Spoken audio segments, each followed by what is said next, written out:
Muchas gracias por la espera. A continuación, quiero invitar al doctor Eduardo Serpa, quien nos hará esta presentación sobre aprendizaje automático basado en la física.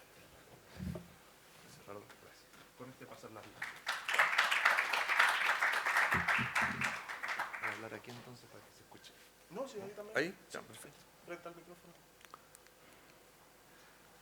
Ya, hola, buenos días. Bueno, disculpen la voz, estoy un poco enfermo y desde ya, bueno, le voy a pedir anticipadamente disculpas a los charlistas que vienen después de mí porque me tengo que retirar, tengo a mi hijo enfermo en la casa, así que vine un ratito y desde ya, bueno, disculpas por hablar y después retirarme rápidamente.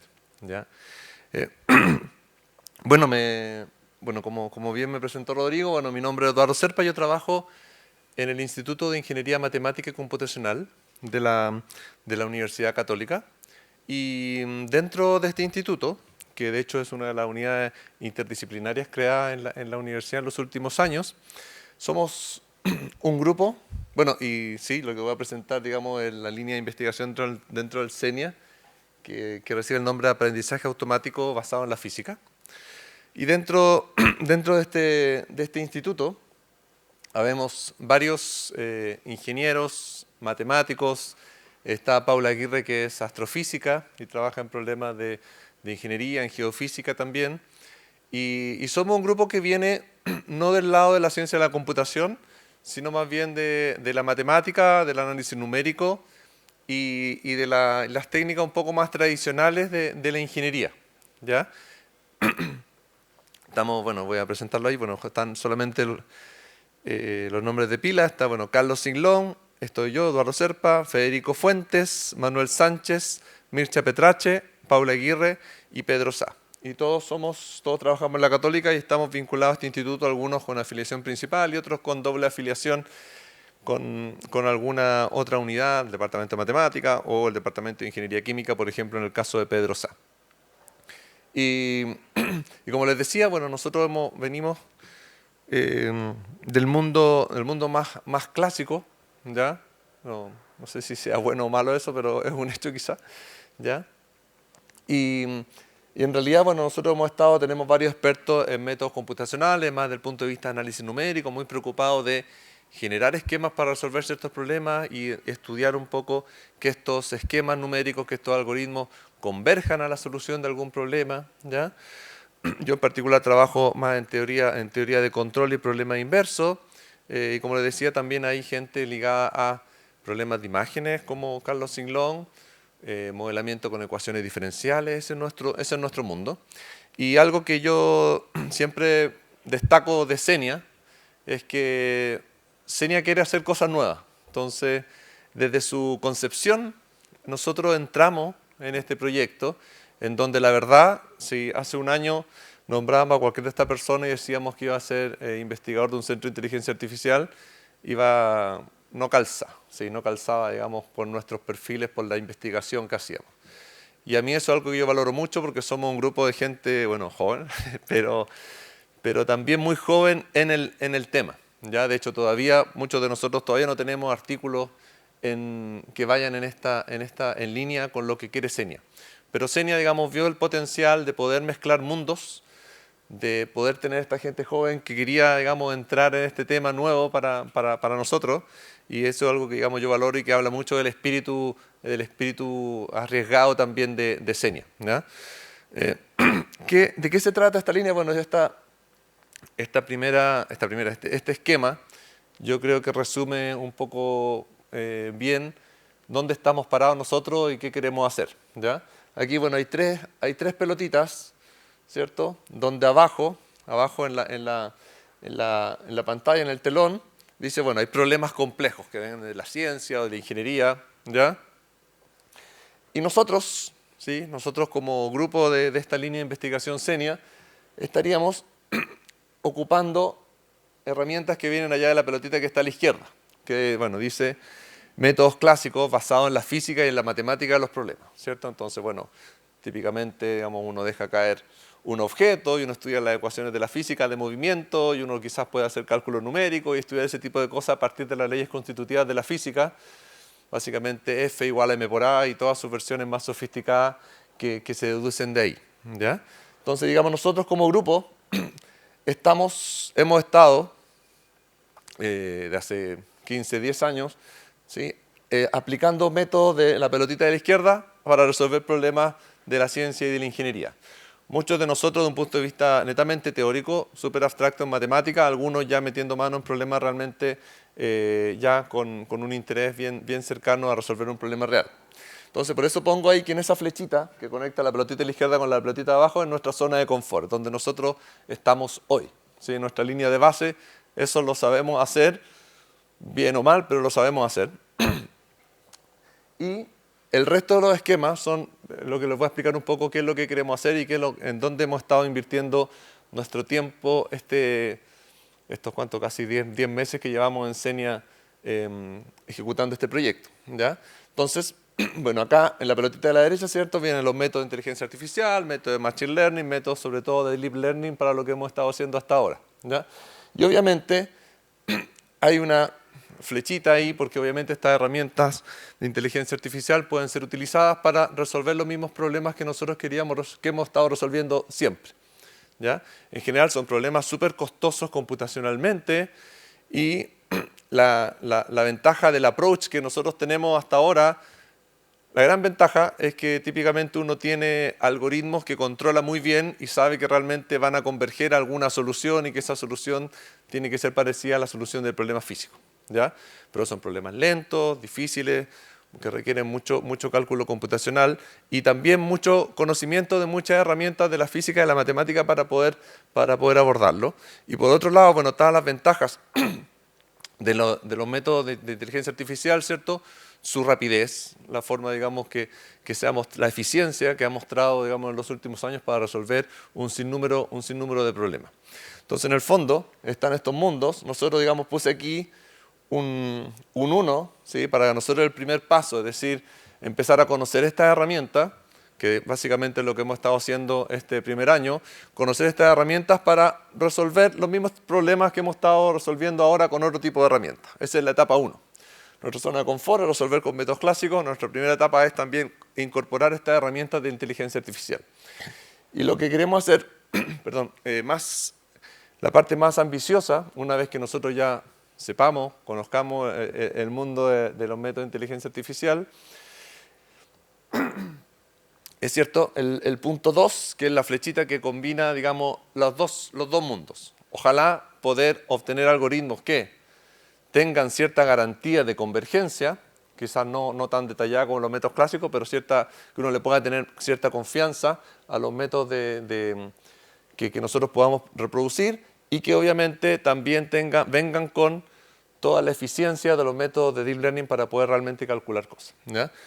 Ese es como el paso 2. Y el paso 3 ya es lo más ambicioso, que realmente eso ya no lo podríamos hacer nosotros porque necesitamos colaborar con otros investigadores dentro de Senia, fuera de Senia, la otra línea o de cualquier parte del mundo, por supuesto, es ir desarrollando nuevas arquitecturas, nuevos métodos de inteligencia artificial, tratando de ocupar, tratando de evocar las cosas que nosotros sabemos que la causalidad, digamos, e ir imponiendo ciertas reglas, cosas que nosotros hemos estudiado siempre del mundo más físico de ingeniería clásica, ¿ya? Pero eso es lo más ambicioso y es lo que hoy día vemos más lejano, digamos, para ser sincero. Pero sería la parte más interesante de poder cumplir con el objetivo de Senia, ¿cierto? De traer nuevas cosas, de poder producir nueva inteligencia artificial.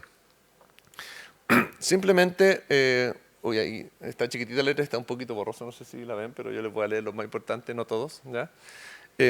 Solo alguna idea de las cosas que queremos hacer para que y ahí al final voy a hablar con un poquito más de detalle de un ejemplo, pero bien rápidamente. Nosotros hemos siempre estado ocupando métodos de inteligencia artificial, ¿ya? Entonces, bueno, métodos clásicos de análisis numérico, de métodos computacionales para resolver los problemas. Obviamente es tratar de ir mirando, muchos de estos métodos se basan en una aproximación de un conjunto complicado por un conjunto más simple, ¿ya? En donde uno está buscando las soluciones, ¿cierto? Y para hacer esa simplicidad, digamos, de los problemas, uno puede ocupar las herramientas de inteligencia artificial, ya sea para encontrar ciertas bases en las cuales proyectar nuestro problema, poder hacerlo en forma dinámica y poder hacerlo de una forma novedosa, porque los métodos clásicos lo hacen de una forma, método de Galerkin, donde va aproximando sus problemas más complicados a un problema de dimensión finita más simple, ocupando cosas de análisis espectral, un montón de herramientas también de ecuaciones diferenciales, y acá esto también nos da una nueva herramienta para poder hacer reducción de orden en muchos problemas. ¿Okay? Por supuesto, por ejemplo, dentro también toda la parte, digamos, de datos, lo que se llama el data driven, ¿cierto? Poder hacer incorporación de estas herramientas que en realidad no se ocupan en los modelos clásicos, salvo en los últimos tiempos, ¿cierto? Que han entrado todo lo que es dentro del concepto de asimilación de datos para poder incorporar observaciones de los problemas que uno está estudiando en forma dinámica dentro de los algoritmos que están tratando de resolver el problema. El ejemplo más clásico son los problemas de clima, de pronóstico del tiempo, en donde se van ocupando los datos para ir mejorando en forma, digamos, en línea los algoritmos que están resolviendo el problema. ¿Ya?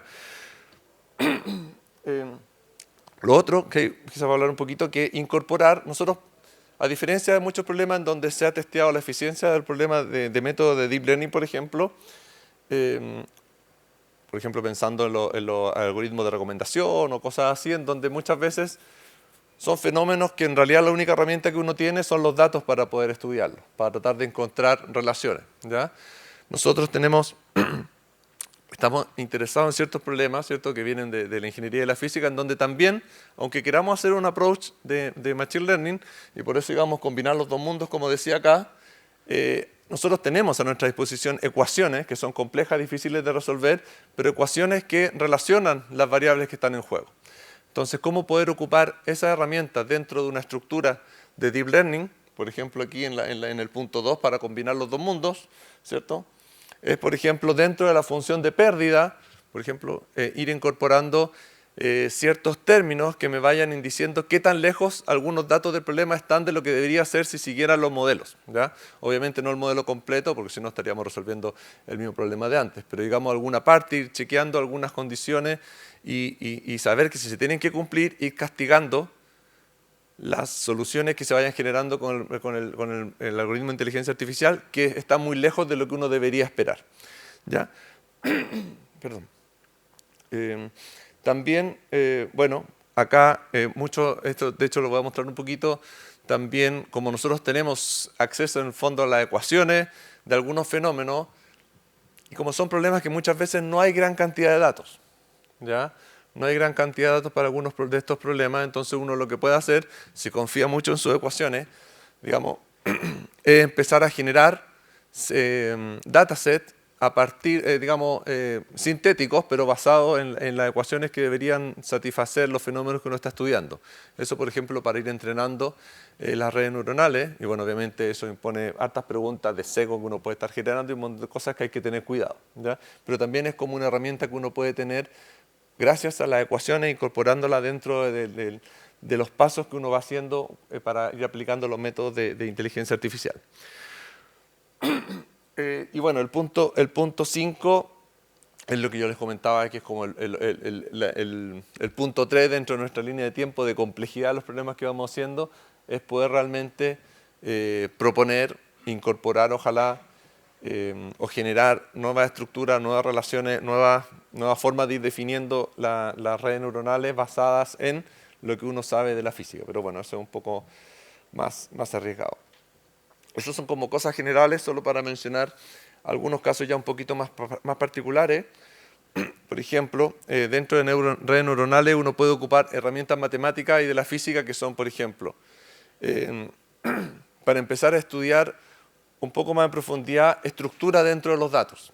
¿Ya? En matemática uno siempre ocupa mucho de nociones de distancia, de ciertas topologías, muchos argumentos de simetría, ¿ya? Y todas esas son herramientas que aquí Mircea Petracek, uno lo investigó de la línea, se está metiendo en ese tema para poder, digamos, ir entendiendo y dándole estructura más a los datos, conjuntos de datos, ¿ya? Incorporar esas herramientas matemáticas para entender mejor esa parte.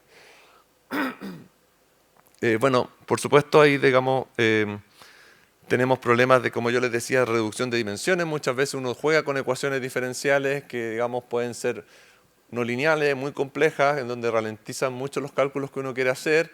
Y típicamente, no sé, uno podría tener 10 ecuaciones diferenciales y uno quizás con estos métodos de reducción o quedarse solamente con 2. Obviamente las 2 más representativas del fenómeno, y para eso también hay herramientas de la inteligencia artificial que uno puede hacer para ir seleccionando cuáles son las variables, las cantidades que en realidad me describen mejor un cierto fenómeno que quiero estudiar, y no tener que estar arrastrando todas las ecuaciones que deberían hacerlo de un enfoque clásico. ¿Ya? Perdón. Y también, obviamente, de hecho, este es el punto un poco más directo en cuanto a lo que nosotros podemos hacer y en lo que hemos estado haciendo, digamos, más que el punto 3, digamos, que son como las aplicaciones, que eran lo que yo les decía aquí en las pelotitas, ¿cierto?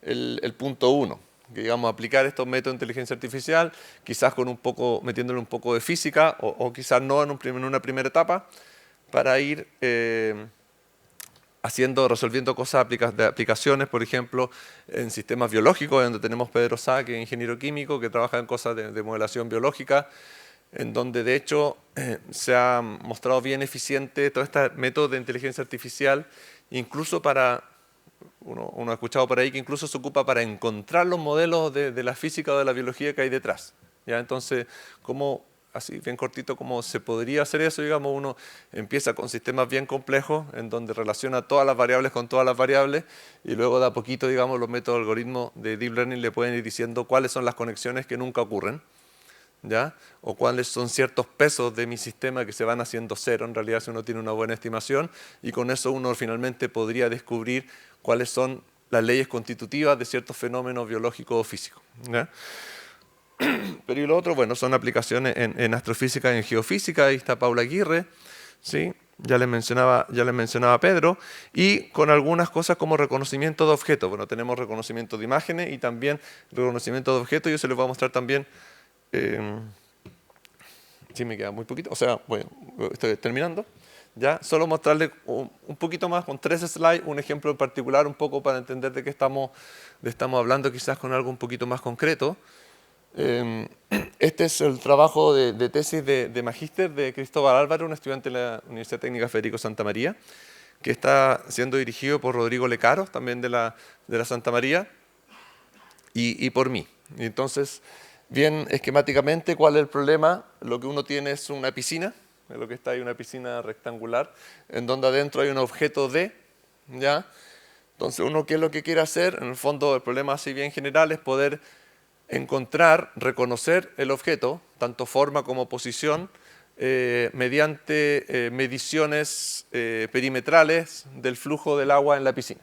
¿Ya? Eso es básicamente como el problema. Y entonces lo que está haciendo Cristóbal en su tesis de magíster es poder resolver este problema, en donde ya hay ciertos algoritmos de ingeniería más clásica para resolverlo, lo mencionó así rápidamente, para poder ocuparlo con herramientas de redes neuronales, haciendo un entrenamiento con datos sintéticos y viendo un poco cómo pueden compararse esas dos cosas en términos de eficiencia temporal y de de tiempo de cálculo, y también de la calidad de la solución que van encontrando. Entonces, para ese problema, digamos, hay un approach, ahí me queda un poquito cortada las ecuaciones. Digamos, aquí en esta slide lo único que pongo es, digamos, el mismo dominio allá al medio, donde hay un objeto de allá adentro. Bueno, las flechitas azules que van de izquierda a derecha en la piscina es como yo inyecto una cierta corriente de agua a la piscina, y luego hago mediciones, por ejemplo, donde dice gamma n acá a la derecha. ¿Ya? Entonces, inyecto un cierto fluido, después mido en otra parte. Y se supone, bueno, la idea es que con esa información yo pueda recuperar el objeto, posición y forma. Entonces, hay métodos clásicos en donde, de hecho, Rodrigo Lecaros, que es el director de Cristóbal, el director principal de Cristóbal, ha resuelto esto con métodos clásicos, en donde típicamente uno define, ¿cierto?, una cierta función j de u, la que está ahí arriba, digamos, que se encarga de minimizar un cierto error. ¿Ya? Pero ¿cómo lo minimiza el cierto error? Básicamente derivando igualando a cero. ¿Ya? ¿Y cómo deriva igual a cero? Bueno, ahí un poco todo depende del dominio. ¿Ya? Todo depende de dónde esté este objeto D. Entonces, en realidad aparecen herramientas más complicadas, que porque tengo que derivar qué es lo que yo voy moviendo puedo ir moviendo el objeto. Entonces tengo que ir incorporando hartas cosas así de geometría y de fluidos para ver si yo muevo este objeto un poquito, qué pasa con la... Tengo que derivar con respecto al dominio. Esas son las herramientas. Entonces son problemas de optimización con derivación con respecto al dominio. ¿Sí? Bueno, esto es solo un slide un poco para resumir un poco lo que aparece. Y obviamente allá a la izquierda son ecuaciones en derivadas parciales que me describen, que son el sistema de Stokes, que me describen, digamos, qué pasa con el fluido en un estado estacionario allá adentro, ¿ya? Sí, bueno, no tiene mucho interés, sino que simplemente mostrar que ahí aparecen ecuaciones, ¿ya? Y acá abajito hay, bueno, tampoco mucho detalle, pero digamos ciertos algoritmos de encontrar estos objetos, pero estos algoritmos necesitan, al menos en este trabajo del 2008 y en el 2014, necesitan información de cómo es el dominio, o si algo, una elipse, digamos, hay ciertos parámetros finitos que me definen el objeto, ¿ya? Y eso obviamente es lo que queremos evitar porque es muy restrictivo. Y bueno, acá simplemente para decir que Cristóbal está trabajando en resolver este problema con algoritmos de redes neuronales. Primero simplemente implementando los algoritmos de redes neuronales, en donde para entrenar las redes neuronales hemos estado ocupando simulaciones sintéticas a partir de las ecuaciones, resolviendo el problema directo, poner el objeto, poner la corriente de fluido por la izquierda y resolver todas las ecuaciones ocupando los métodos clásicos de matemática e ingeniería, métodos de análisis numérico. Entonces, digamos, eso es lo que está haciendo, generando, digamos, ciertos dominios en forma random, después con ciertos algoritmos resolver cómo se mueve el fluido allá adentro, ¿ya? Y luego ir...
como en poder encontrar qué es lo que dice y poder afinar bien las herramientas de deep learning que ocupemos para encontrar una solución, sabiendo que tenemos también claramente los resultados que dan los métodos clásicos para poder comparar, digamos, y para ahí, digamos, ir mejorando. Pues, digamos, todavía estamos en la parte de simplemente implementar, bueno, simplemente, de implementar la red neuronal y luego el siguiente paso es ir incorporando más información de la física. Pero hasta ahí tenemos por ahora. Gracias, Rodrigo. Hay una pregunta. Muchas gracias por la presentación. Pues yo soy matemático, entonces este es un tema que me apasiona particularmente y en esta área pues las cosas se mueven tan rápido que están empezando a surgir muchas conexiones. Entonces, pues más que una pregunta quería pues saber si conoces pues algunas primeras conexiones que ha habido. Una de ellas, digamos, del machine learning hacia la física. Es esto que se llama Physically Informed Neural Networks, en los cuales uno quiere que pues, su red neuronal, además de realizar su tarea, pues cumpla con ciertas leyes físicas subyacentes. Entonces esa es una línea que es muy interesante. Otra que es muy interesante es esta que se llama Geometric Deep Learning.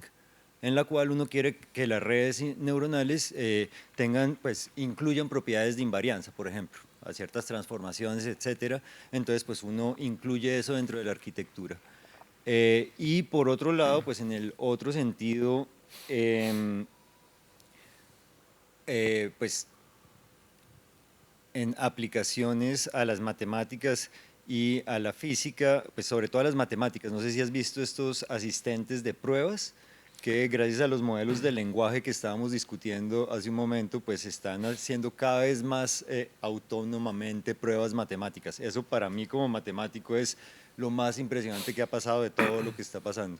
No sé si pues Sí, no, a ver, lo de lo último que menciona, solamente como a nivel usuario también nunca me he metido, pero he visto que está esto súper fuerte, digamos, bastante impresionante, y ya cada vez más también en el mundo puramente matemático se están aceptando este tipo de procedimientos para, digamos, tratar y probar ciertos casos en algunos artículos matemáticos que quizás hace 15 años era algo impensado que pudiera el revisor aceptarlo, ¿no?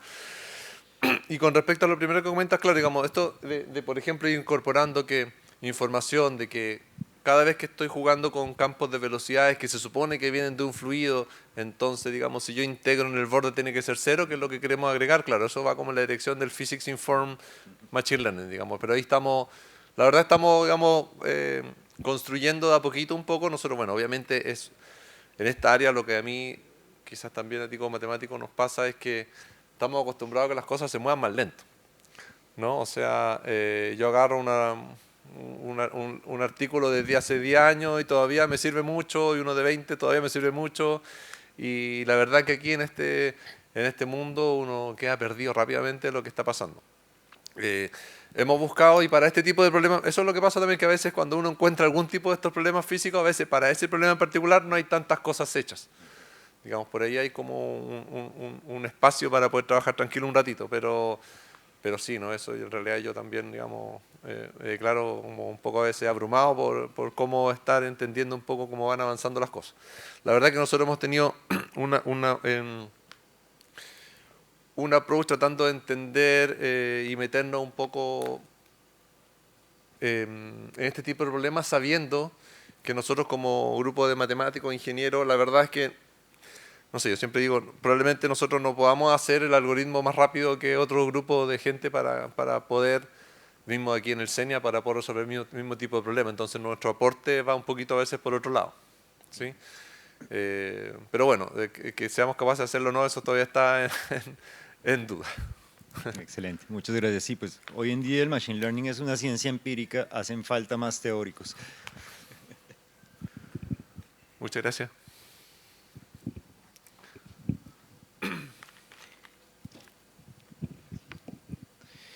Quería consultarte tu opinión, si crees que sería factible el uso de estas metodologías, por ejemplo, para digitalizar ciertas variables, ciertas condiciones físicas del mundo real al mundo digital. Por ejemplo, para establecer propiedades físicas en el futuro metaverso o en animación.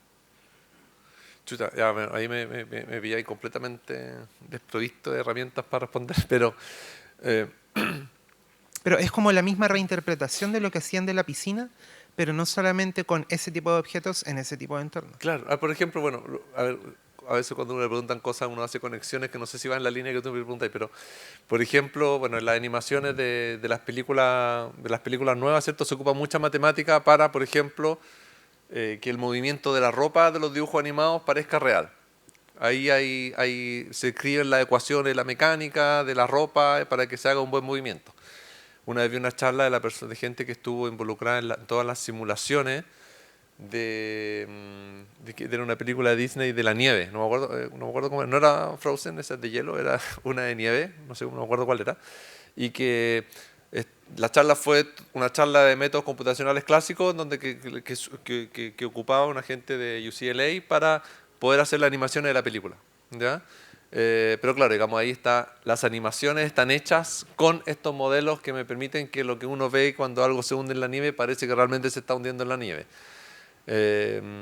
Ahora, tu pregunta es como si hay animaciones quizás no generadas de esa forma, quizás poder encontrar ciertas relaciones. Bueno, ahí un poco, lo único también que se me ocurre un poco es que estos métodos de Machine Learning muchas veces uno puede partir con modelos cuando uno no tiene mucha idea de cuáles son las variables que se relacionan con cuáles variables, uno puede generar modelos en donde aparezcan coeficientes mezclando todas las variables con todas las variables, por ejemplo.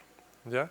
Y mediante, por ejemplo, no sé, quizás con la animación o no sé con qué fenómeno, ir viendo que para que los datos se ajusten a lo que realmente está pasando, o para que los modelos se ajusten a lo que realmente está pasando, empiezan a ciertas conexiones a desaparecer. Y eso empieza a aparecer finalmente cuáles son las conexiones de las variables que pueden estar dadas en algo como una animación o algo así. Entonces ese tipo de herramienta, eso es lo que se me viene a la cabeza con tu pregunta, pero en realidad estoy un poco adivinando porque no puedo hacerte una respuesta muy concreta. Gracias. Hola, gracias. En ese ejemplo que mostraste al final sobre el reconocimiento de objetos, la idea de incorporar los algoritmos de Deep Learning o Machine Learning en un problema que de alguna manera la matemática o la física ya resolvió, ¿sería que ayude a que la computabilidad sea mayor o hay algo más conceptual que les puede estar ayudando? ¿Hay algo todavía no resuelto en esos problemas también? Sí, por ejemplo, a ver, claro, digamos, típicamente los teoremas matemáticos para este tipo de problemas dice, bueno, si hay dos objetos que generan las mismas mediciones, son el mismo objeto, ¿ya? Y eso se ocupa a veces, se demuestra con herramientas bien teóricas matemáticas. Después la pregunta es, bueno, ya, pero encontremos el objeto. Entonces, de hecho, los algoritmos que hay en general, hasta donde yo conozco para ese tipo de problemas, igual presumen cosas de la forma. Digamos, bueno, lo más simple, pero quizás se puede hacer cosas un poquito más sofisticadas, es decir, mira, en realidad es un círculo que está adentro. Entonces, en realidad tenéis que encontrar una cantidad muy chiquita de parámetros que estáis buscando. Entonces, los métodos numéricos, primero, son un poquito lentos, porque resolver estas ecuaciones de Stokes, bueno, esas ecuaciones de Stokes son ecuaciones lineales, pero igual son complejas de resolver numéricamente. Están después las ecuaciones de Navier-Stokes, que sean ya no lineales para estudiar el mismo tipo de fenómeno, y son súper lentas y costosas de resolver. Entonces, en el fondo, el primer approach es poder decir, veamos si quizás imponiendo un tiempo de cálculo podemos encontrar una solución más ajustada realmente a la figura que está dentro de la piscina con estos métodos de Deep Learning. Y después lo otro es decir, bueno, a lo mejor lo puedo hacer para dominios súper extravagantes, digamos, y no necesariamente con una geometría bien definida. ¿Sí? Entonces esas son como las dos direcciones en donde... Porque el hecho de poder resolver problemas, eso ya existe, matemáticamente está como demostrado, se puede, pero cómo hacerlo muchas veces no... o la implementación de esos métodos que nos dicen teóricamente que deberían dar la solución, o se demora mucho, o finalmente la implementación no da buena resolución del objeto finalmente. Sobre todo cuando son objetos ya sin mucha estructura. Claro, ahí pensaba que se podía combinar con las ideas que hay en percepción visual. Por ejemplo, la idea de que la percepción se construye a través de un mecanismo generativo. O sea, que mucho de lo que hace el cerebro es casi que... o sea, el input que te llega se combina con una suerte de hipótesis que uno tiene acerca de lo que va a percibir. Entonces, en ese sentido, el cerebro está todo el rato resolviendo una suerte de problema inverso, de alguna manera. Y el modelo que tiene acerca del mundo, pese o no, calza con lo que le llega del input sensorial. Pero, o sea, hay algo ahí que quizá podría combinarse. O sea, yo, de hecho, cuando dijiste lo de percepción de objetos, pensé que iba por ahí, pero bueno, podría ser una línea de combinación, digamos. En lo que hace Pedro Maldonado en particular, él ha trabajado mucho en esa línea de percepción activa. Así que bueno, eso. Gracias. Sí. Voy a hacer mucho tiempo que no me hacían tantas preguntas en una charla. ¿Ah?